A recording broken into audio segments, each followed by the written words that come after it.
அன்பான இறைமக்களே, உங்கள் அனைவரையும் நம் ஆண்டவராகிய இயேசு கிறிஸ்துவின் நாமத்தினால் வாழ்த்துகிறேன். இன்றைய நற்செய்தியில் தீய ஆவிகள் கூட இயேசுவை அடையாளம் கண்டுகொண்டன. உன்னத கடவுளின் மகன் என்று அவரை பற்றி சான்று கூறுகின்றன. நாம் கடவுள் ஒருவரே, கடவுளுக்கும் மனிதருக்கும் இடையே இணைப்பாளரும் ஒருவரே, அவர்தான் இயேசு கிறிஸ்து. அனைவரின் மீட்புக்காக அவர் தம்மையே ஈடாக கொடுத்தார். நாம் மீட்பு பெற வேண்டும் என்று அவர் தன்னையே பலியாக ஒப்பு கொடுத்தார். ஆனால் நாம் அவரை அடையாளம் கண்டு கொள்வதில்லை. ஆண்டவர் இயேசு நமக்காக இந்த பூமியில் மனிதனாக பிறந்து எல்லா துன்பங்களையும் அனுபவித்தார். அப்பேற்பட்ட அன்புள்ள இரக்கமுள்ள தெய்வத்தை நாம் அறிந்து அவர் நமக்கு காட்டுகிற வழியிலே நாம் செயல்பட வேண்டும். அந்த இறைவனுடைய வார்த்தைக்கு கீழ்ப்படிந்து வாழ வேண்டும். மேலும் எல்லா சூழ்நிலையிலும் நன்றி கூறுங்கள். உங்களுக்காக கிறிஸ்து இயேசு வழியாய் கடவுள் வெளிப்படுத்திய திருவுளம் இதுவே. வாழ்க்கையிலே சூழ்நிலைகள் எப்படியாக இருந்தாலும், இன்பமாக இருந்தாலும் சரி, துன்பமாக இருந்தாலும் சரி, ஆண்டவருக்கு நாம் நன்றி கூற வேண்டும். நன்றியுள்ள உள்ளத்தோடு நாம் வாழ வேண்டும். மேலும் தீமை செய்து துன்புறுவதை விட கடவுளுக்கு திருவுளமானால் நன்மை செய்து துன்புறுவதே மேல். பாவிகளால் நமக்கு உண்டான எந்த தீர்ப்பையும் மன உறுதியோடு தாங்கி கொண்ட இயேசுவை எண்ணி பாருங்கள் என்று விவிலியம் நம்மை அழைக்கிறது. நாம் நன்மை செய்வதனால் நமக்கு எந்த துன்பம் வந்தாலும் அதை நாம் மன உறுதியோடு ஏற்றுக்கொள்ள வேண்டும். அப்பொழுது நாம் கடவுளுக்கு உகந்த மக்களாக வாழ்கிறோம். அன்பின் பரலோக பிதாவே, இதோ இந்த காலை வேளையிலே உம்மை நோக்கி கூப்பிடுகிறோம் அப்பா.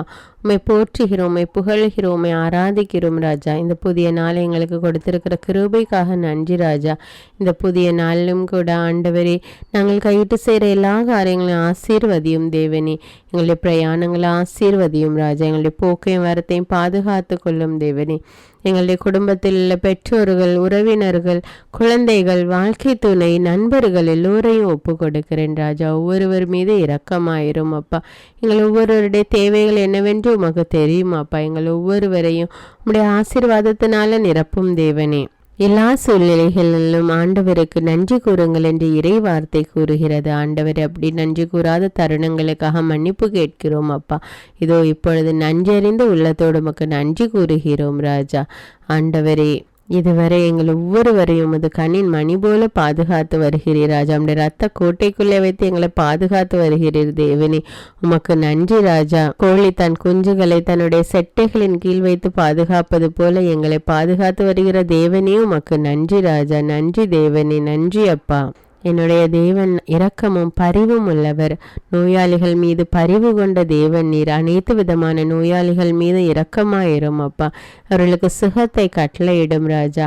அநேக பிள்ளைகள் குழந்தை பாக்கியத்திற்காக ஜெபித்து கொண்டிருக்கிறார்கள் அப்பா. அவர்களுக்கு குழந்தை பாக்கியத்தை கொடுத்து ஆசீர்வதியும் ராஜா. அப்படியே நீ செய்கிற கிருபைக்காக நன்றி தேவனே, நன்றி அப்பா. வானம் உமது சிங்காசனம், பூமி உமது பாதப்படி தேவனை. பேர்பட்ட வல்லமையுள்ள தேவன் நீ ராஜா. எங்கள் ஒவ்வொருவர் மீது உம்முடைய வல்லமையினால எங்களை நிரப்பும் அப்பா. உம்முடைய ஆசீர்வாதங்களால நிரப்பும் அப்பா. எங்கள் ஒவ்வொருவரையும் உம்முடைய ரத்த கோட்டைக்குள்ள ஒப்பு கொடுக்கிறேன் ராஜா. இயேசுவின் நாமத்தில் ஜெபிக்கிறேன், ஆமீன். முதல் வாசகம் எபிரேயருக்கு எழுதப்பட்ட திருமுகத்திலிருந்து வாசகம். அதிகாரம் 11, இறை வார்த்தைகள் 32 முதல் 40 வரை.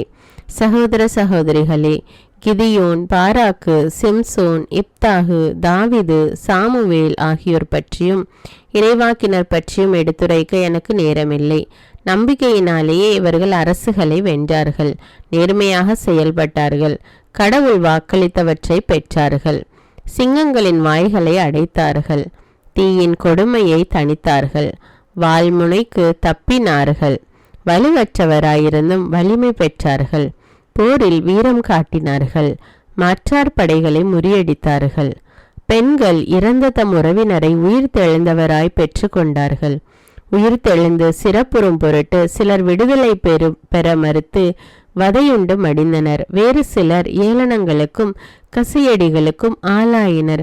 விலங்கிடப்பட்டு சிறையில் கூட அடைக்கப்பட்டனர். சிலர் கல்லெறிப்பட்டனர்.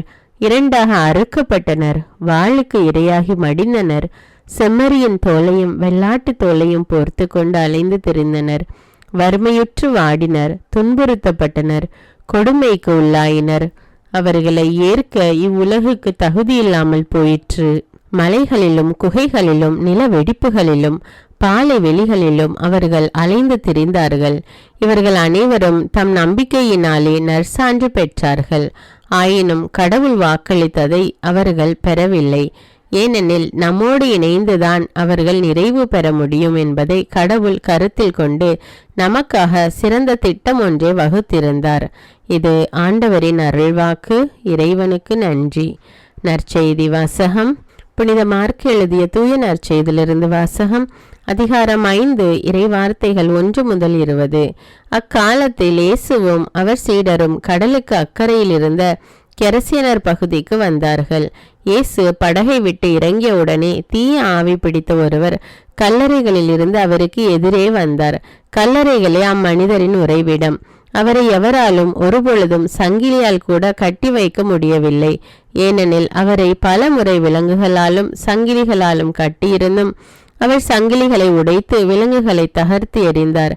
எவராலும் அவரை அடக்க இயலவில்லை. அவர் இரவு பகலாய் எந்நேரமும் கல்லறைகளிலும் மலைகளிலும் கூச்சலிட்டு கொண்டிருந்தார். தம்மையே கற்களால் காயப்படுத்தி வந்தார். அவர் தொலையிலிருந்து இயேசுவை கண்டு ஓடி வந்து அவரை பணிந்து, இயேசுவே, உன்னத கடவுளின் மகனே, உமக்கு இங்கு என்ன வேலை? கடவுள் மேல் ஆணை, என்னை வதைக்க வேண்டாம் என்று உரத்த குரலில் கத்தினார். ஏனெனில் இயேசு அவரிடம், தீய ஆவியே, இந்த மனிதரை விட்டு போ என்று சொல்லியிருந்தார். அவர் அம்மனிதரிடம், உன் பெயர் என்ன என்று கேட்க அவர், என் பெயர் இலகியோன், ஏனெனில் நாங்கள் பலர் என்று சொல்லி அந்த பகுதியில் இருந்து தங்களை அனுப்பிவிட வேண்டாம் என்று அவரை வருந்தி வேண்டினர். அங்கே மலை பகுதியில் பன்றிகள் பெருங்கூட்டமாய் மேய்ந்து கொண்டிருந்தன. நாங்கள் அப்பன்றிகளுக்குள் புகும்படி எங்களை அங்கே அனுப்பிவிடும் என்று தீய ஆவிகள் அவரை வேண்டின. அவரும் அவற்றுக்கு அனுமதி கொடுத்தார். பின் தீய ஆவிகள் வெளியேறி பன்றிகளுக்குள் புகுந்தன. ஏறக்குறைய 2000 பன்றிகள் அடங்கிய அந்த கூட்டம் செங்குத்து பாறையிலிருந்து கடலில் பாய்ந்து வீழ்ந்து மூழ்கியது. பன்றிகளை மேய்த்து கொண்டிருந்தவர்களோ ஓடி போய் நகரிலும் நாட்டுப்புறத்திலும் இதை அறிவித்தார்கள். நடந்தது என்னவென்று பார்க்க மக்கள் வந்தனர். அவர்கள் இயேசுவிடம் வந்தபோது பேய் பிடித்திருந்தவர்கள், அதாவது இலகியோன் பிடித்திருந்த அவர் ஆடை அணிந்து அறிவு தெளிவுடன் அமர்ந்திருப்பதைக் கண்டு அச்சமுற்றார்கள். நடந்ததை பார்த்தவர்கள் பேய் பிடித்தவருக்கும் பன்றிகளுக்கும் நேரிட்டதை அவர்களுக்கு எடுத்துரைத்தார்கள். அப்பொழுது அவர்கள் தங்கள் பகுதியை விட்டு போய்விடுமாறு இயேசுவை வேண்டிக் கொண்டார்கள்.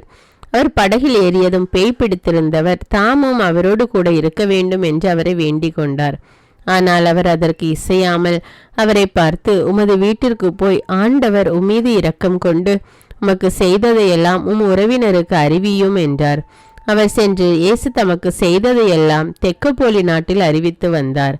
அனைவரும் வியப்புற்றனர். இது கிறிஸ்துவின் நற்செய்தி. கிறிஸ்துவே உமக்கு புகழ்.